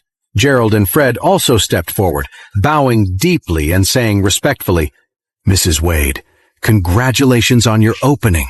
Both of them were completely humbled, practically trembling at the mere mention of Charlie's name. After all, their family's recent good fortune was all thanks to him, so their respect for Claire was completely genuine. Nearby, Wendy watched the White family approach, her face a mask of conflicted emotions. Seeing Gerald, the man she had loved so deeply, made her heart ache with a bitter, unbearable pain. She was supposed to marry him, to become his wife and a daughter-in-law of the White family, but now he was a total stranger. He had blocked her on everything and wouldn't even spare her a glance. What hurt the most was seeing Gerald, the man she loved, bowing his head and speaking so respectfully to Claire. In that moment, she felt like Claire had left her completely in the dust. Seeing this, Wendy finally snapped. She rushed forward and grabbed Gerald's arm, her eyes welling up with tears. Gerald! Why haven't you been in touch? Gerald's expression turned to ice. He pulled his arm free from her grasp and said coldly, Sorry, but there's nothing between us anymore. I'm here to congratulate Mr. Wade and Mrs. Wade, so please show some respect. Respect? Wendy shrieked, looking as if she might collapse. Tears streamed down her face as she yelled, Gerald! We were together for years. I was your fiancé.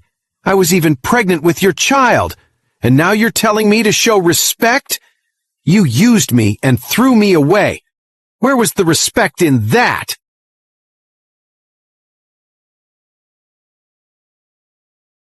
Wendy's heart was breaking. She had pinned all her hopes for the future on Gerald, but now he was the one pushing her into a dark pit. What made it even worse was that Gerald hadn't just used her and tossed her aside. He was showing open contempt for her in front of everyone. It was almost too much for her to bear. In response to her tearful accusation, Gerald said coldly, his expression dark, Don't make a scene. People break up. It's normal. This isn't about respect. Seeing Wendy causing a scene, Charlie started to walk over, calm. When Gerald saw Charlie approaching, his face went pale with fear.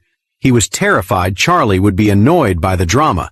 He quickly explained, Mr. Wade, please don't mind her. She's just a shameless woman making a scene. Just ignore her. Wendy couldn't believe it. Gerald used to be so affectionate, but now his attitude was like a slap in the face. And worse, he was calling her names just to suck up to Charlie. That was the last straw. Her patience snapped, and she shrieked hysterically. Who the hell is Charlie? He's just a worthless live-in son-in-law. Why is every single one of you bowing down and kissing his feet? Why? Gerald was stunned. He snarled, Shut your mouth, you witch! Who do you think you are, talking about Mr. Wade like that? I swear I will end you. Seeing her precious granddaughter being humiliated, Mrs. Wilson was furious. She stepped forward and said, Mr. White, you need to control your nephew. This has gone too far. Too far, Solomon sneered, narrowing his eyes at her. Let me tell you something. If it weren't for the fact that this is Mrs. Wade's grand opening, a happy occasion, I'd have made sure there was blood on the floor. For what she just said, I would have broken her legs. Solomon then turned his glare on Mrs. Wilson. And who are you to tell me to control my nephew?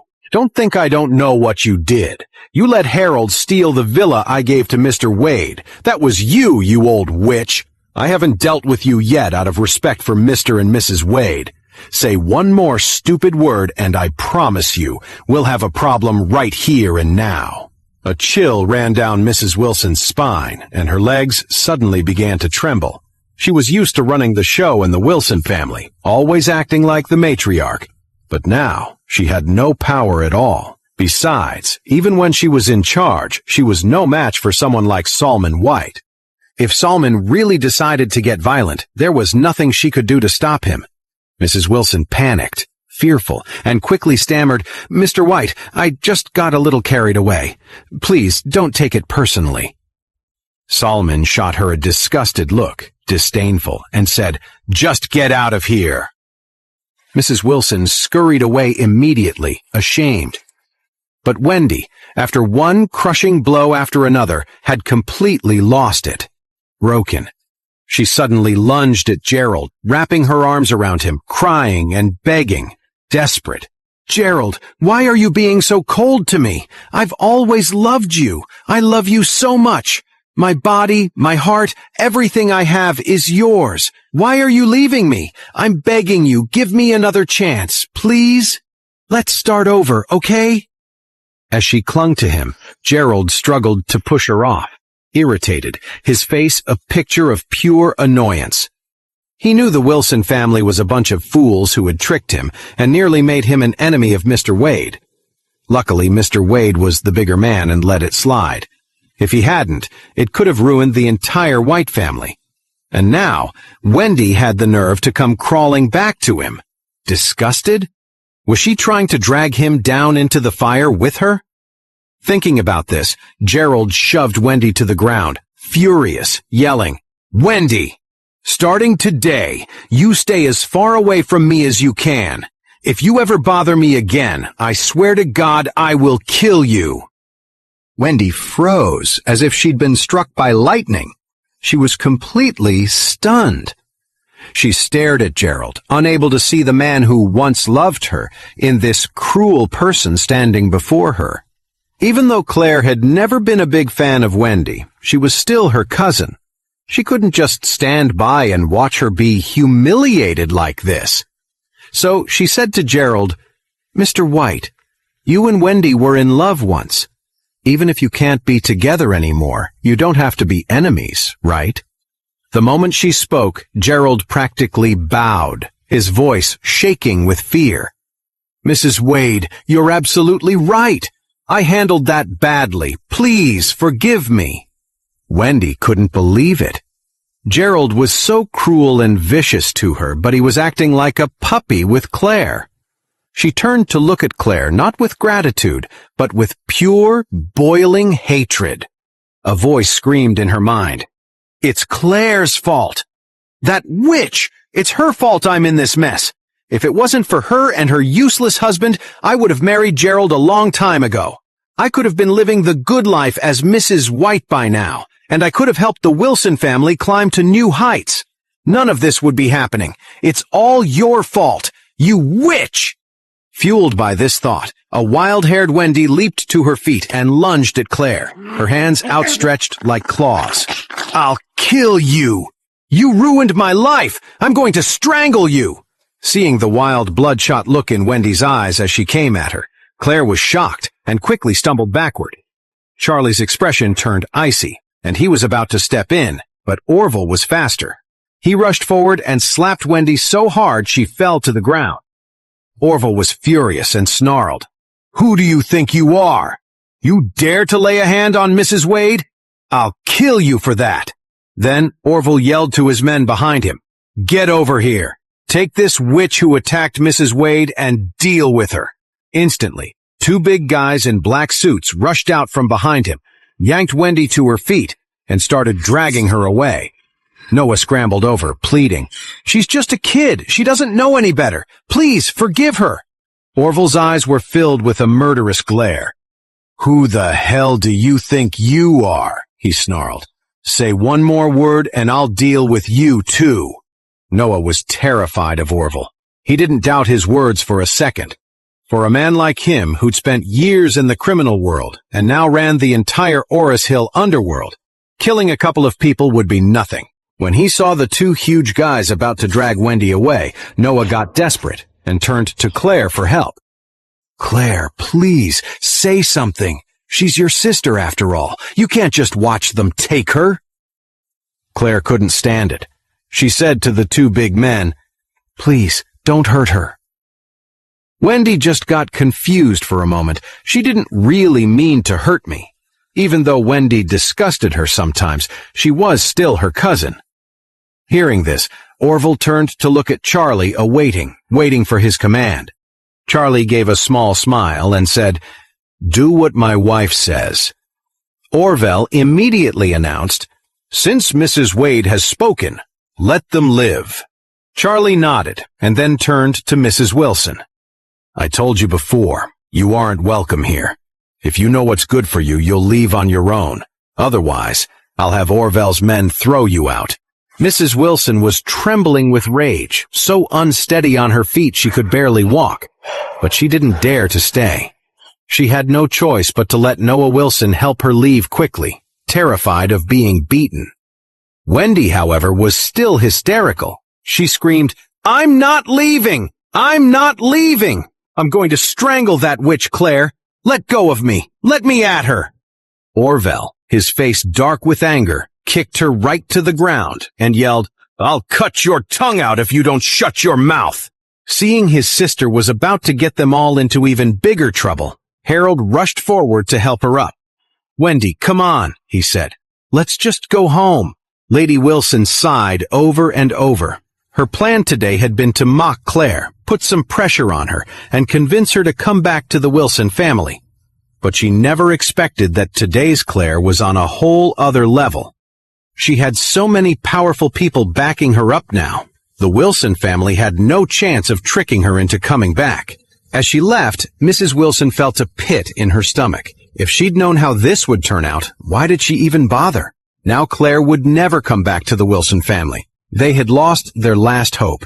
It seemed like bankruptcy was the only thing left in their future. After the Wilson family left in disgrace, Claire felt a wave of relief, but the bustling atmosphere of the party quickly made her nervous all over again. Everyone here was so important, but the office was small and it wasn't really set up for hosting.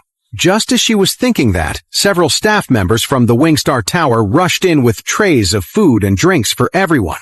After all, the building belonged to the Grant Group. One call from Doris and the entire company dropped everything to come help out at Claire's studio. Doris walked over to Claire and said, "Mrs. Wade, the Wingstar Tower is an Grant Group property. Since you chose to start your business here, it's only right that we show our support." Then she gestured to a middle-aged man next to her. "This is Xander Burton, the manager of the Wingstar Tower. I've already spoken with him. We're going to start asking the other tenants on this floor to move out, so your company can have the whole space." Claire quickly waved her hands, looking flattered but flustered. "Doris, you really don't have to do all this. I just have a small studio. I could never use a space this big, and the cost would be way too high. I can't afford it."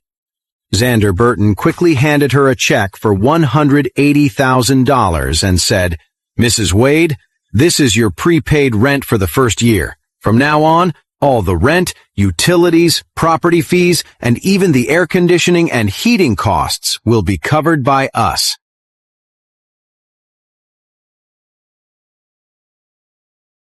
Claire said nervously, "Oh, this is it's too much."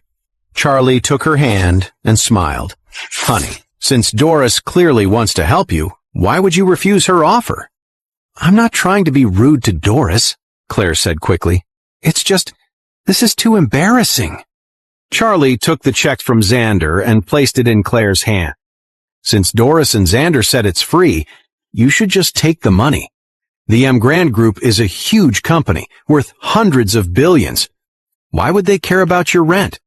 Besides, I'll be working with you from now on. You can't be so timid, right?" Charlie's words made Claire reconsider. It was true. The Grant Group was the biggest company in Oris Hill, with resources comparable to the entire Smith family. Making a big deal about $180,000 in rent would probably just make someone like Doris uncomfortable. So she nodded quickly and said gratefully, "Doris, thank you so much." Doris smiled slightly. "We're partners. It's only natural to help each other out." Claire nodded again, then handed the check to Charlie. "My dress doesn't have any pockets. Can you hold this for me?" "Okay."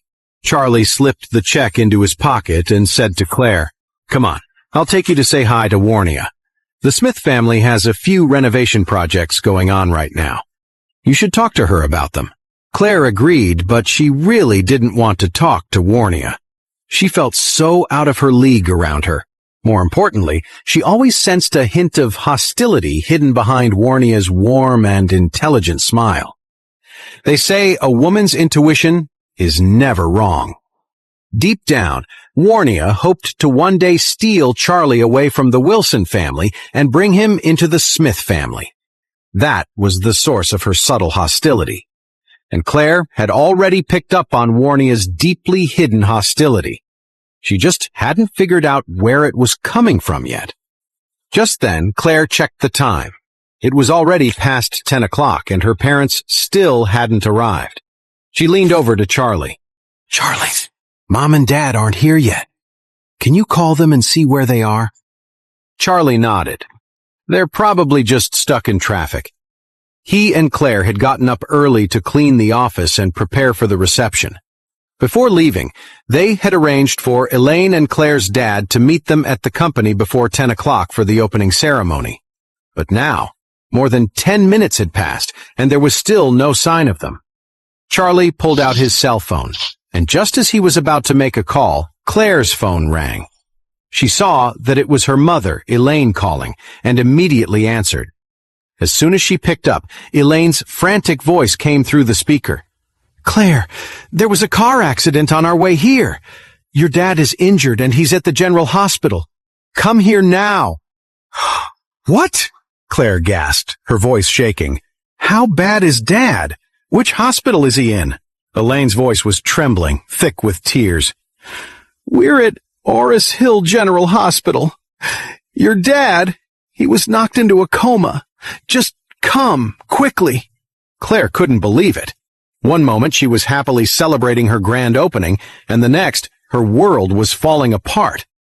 "Okay, I'm on my way," she said, her voice filled with panic. Charlie had heard the entire call and knew how serious this was. He immediately turned to everyone in the office. "Everyone, please make yourselves comfortable for a bit. Claire and I have to go."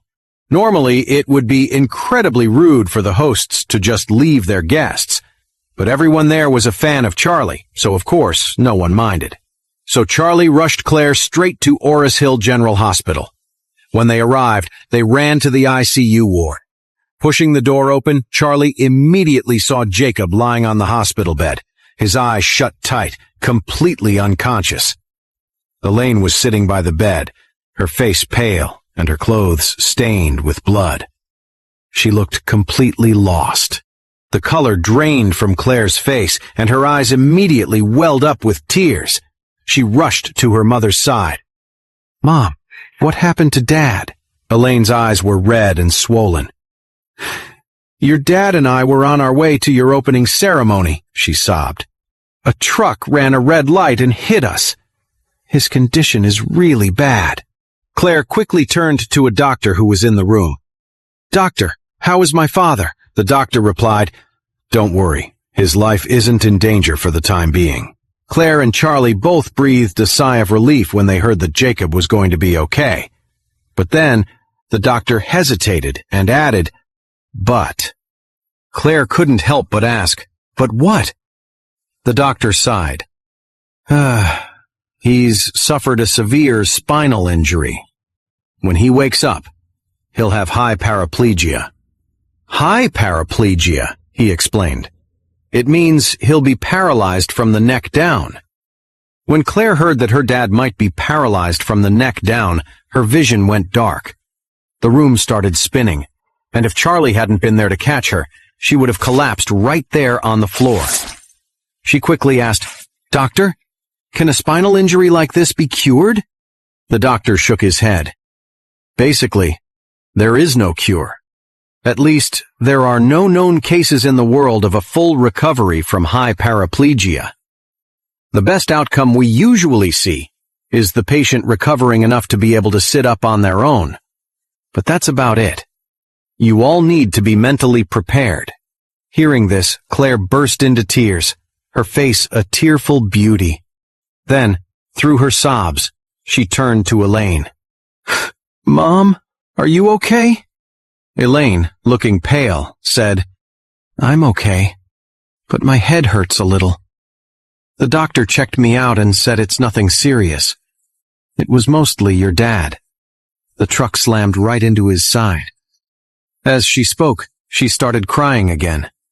Charlie asked a few questions and found out that the truck that ran the red light had taken off after the crash. His mother-in-law and Jacob were both knocked unconscious in the accident and couldn't get a look at the license plate. Afterward, they were taken to the hospital by some kind passers-by. Elaine's injuries weren't as bad. She was in the passenger seat and was only knocked out for a moment. She just had some bruises and minor cuts. She woke up after arriving at the hospital. But Jacob was driving and took the brunt of the impact, so he wasn't as lucky. Charlie couldn't help but sigh. It seemed like there was no justice in the world. Jacob, sure, he liked to brag and pretended to be an expert when he wasn't, but deep down he wasn't a bad person. He was just kind of useless. And now Jacob was facing paralysis from the neck down. On the other hand, his mother-in-law was a total snob, a real shrew, a shameless woman who would do anything for status, even use her own daughter. She had no morals and no limits. And what happened to her? She was perfectly fine. Thinking about this, Charlie sighed and had a dark thought. Why couldn't it have been his mother-in-law, Elaine? Just then, the door to the ICU ward opened, and two figures walked in. When Charlie saw the young man in front, his expression instantly turned cold. It was Gideon Graham, the same guy he'd put in his place at the car show yesterday. Behind him was a middle-aged man carrying a medical bag with a big red cross on it. Claire couldn't help but ask, "Mom, why is he here?" Elaine said, "I asked him to come. Gideon knows the director of this hospital. He was visiting family here when we were brought in. He saw that your dad and I were hurt, so he got your dad moved to the ICU." Her expression changed in an instant. She turned to Gideon with a huge smile and said warmly, "Gideon, you've been running all over the place for us. You must be exhausted. Please, come take a break." Gideon Graham smiled slightly. "Don't worry about it, Elaine. I'm not tired." As he spoke, he noticed Charlie standing behind Elaine, and his expression soured. He couldn't believe it. That useless loser Charlie was actually here. Yesterday at the auto show, it was all because of Charlie that he'd been embarrassed in front of Claire. He'd hated Charlie's guts ever since. He didn't believe for a second that Charlie was anything special, and he was looking for a chance to expose him for the fraud he was. Now, seeing his rival, he was filled with resentment. At the same time, he started plotting how to win back some respect from Claire and get back in her good graces.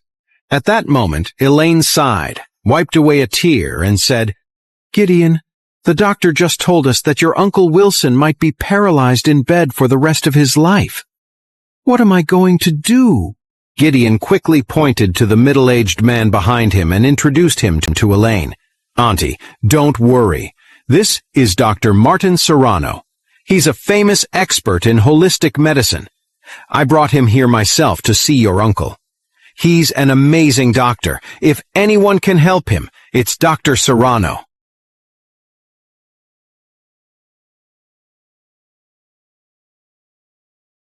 When Elaine heard he was a famous expert, she got really excited.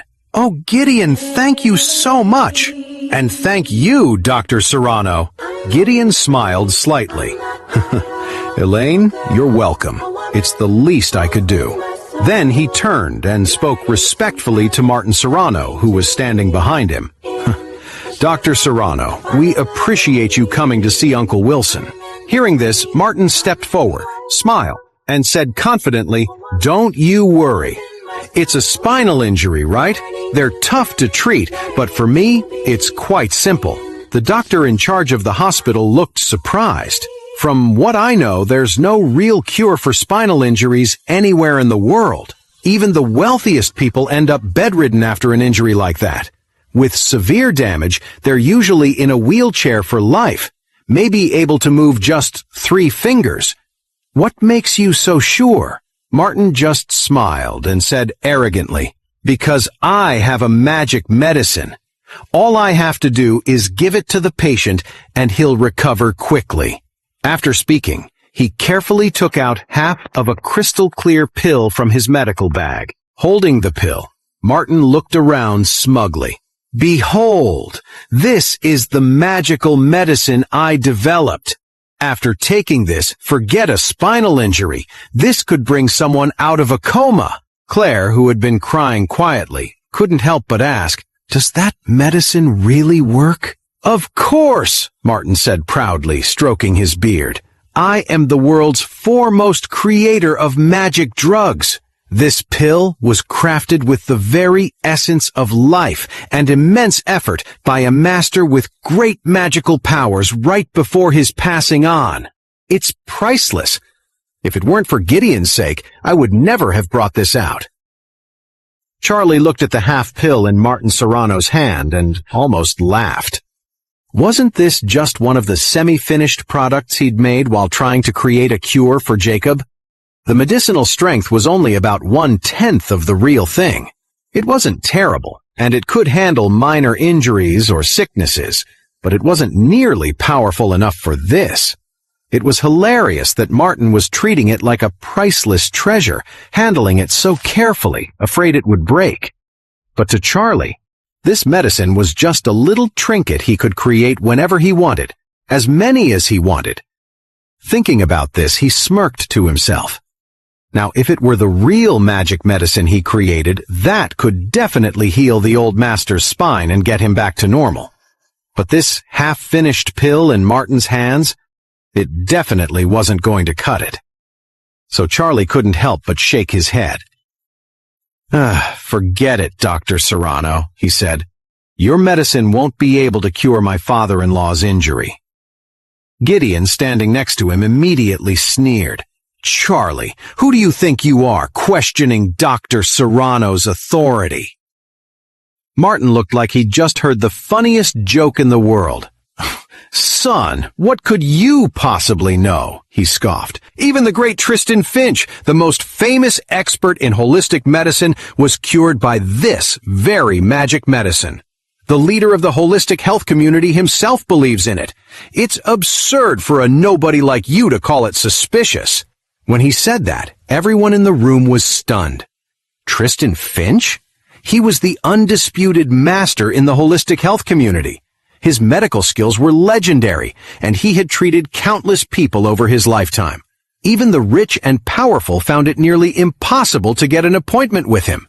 But now, they were hearing that he had an ailment he couldn't cure himself, and the magical medicine developed by Dr. Martin had fixed it? And yet, here was Charlie claiming the medicine was useless. It had to be a joke, right? Hearing this, Elaine flew into a rage and immediately started yelling, "Charlie, you are useless trash! Who do you think you are?" The more she looked at him, the angrier she got. "Get out of here and stop delaying Dr. Serrano's treatment! Hurry up!" Charlie frowned. He couldn't help but wonder to himself, could Martin Serrano be the one who bought the medicine from Irvin? If so, he's probably the one who turned around and sold it to Tristan Finch for $5 million. It seems he is a shrewd businessman through and through. Gideon must have paid a fortune to get him here. At that moment, Gideon thought he had Charlie cornered. He sneered, "Charlie, you're good for nothing. But you sure talk a big game, don't you?"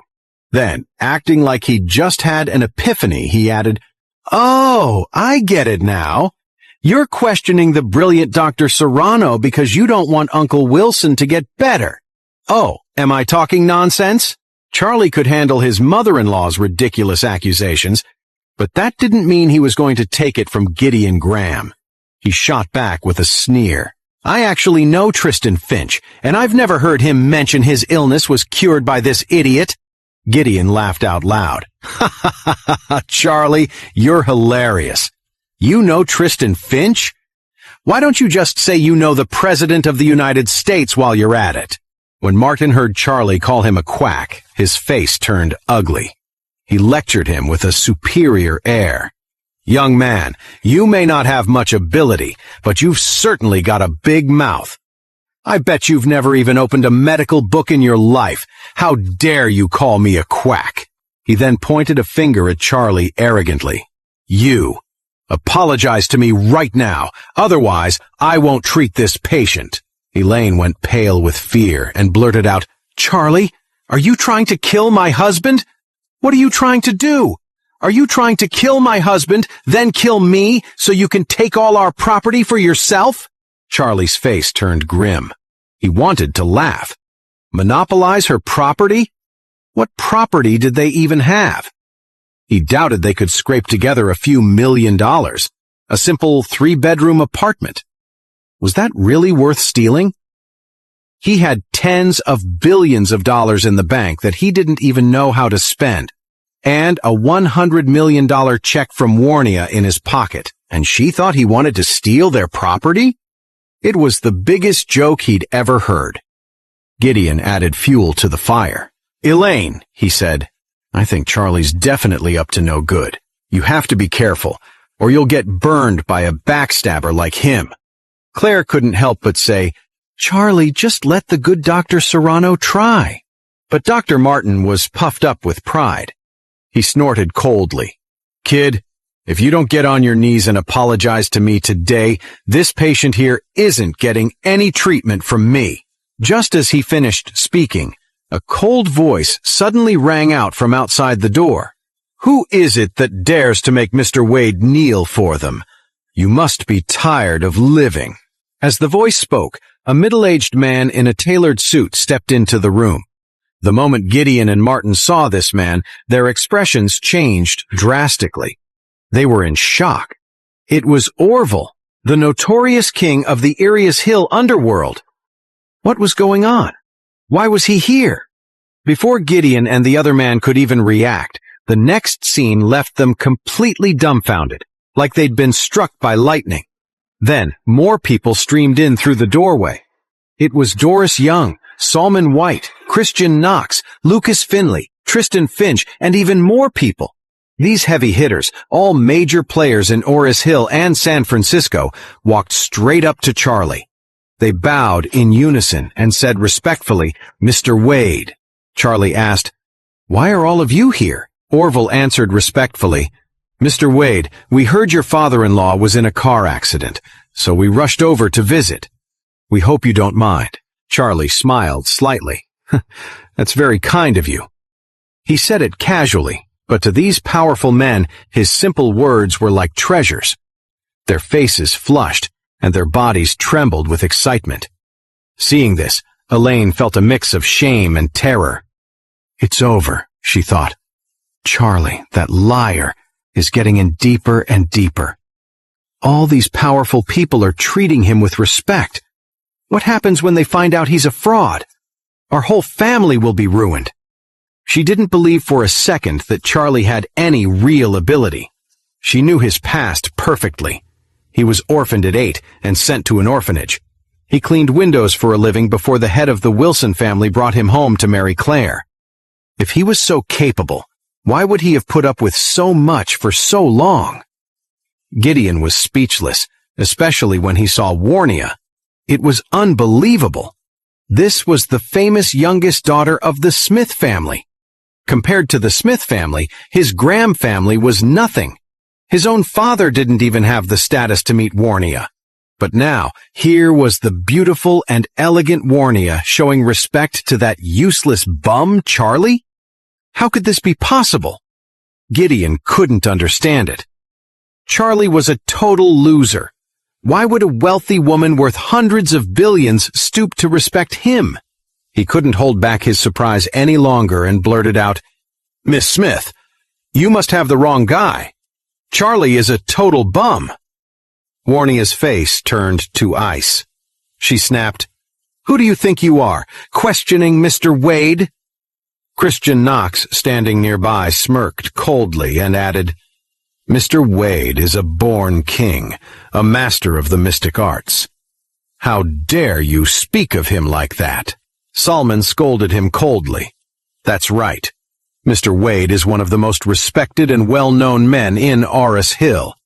His name is not for the likes of you to drag through the mud."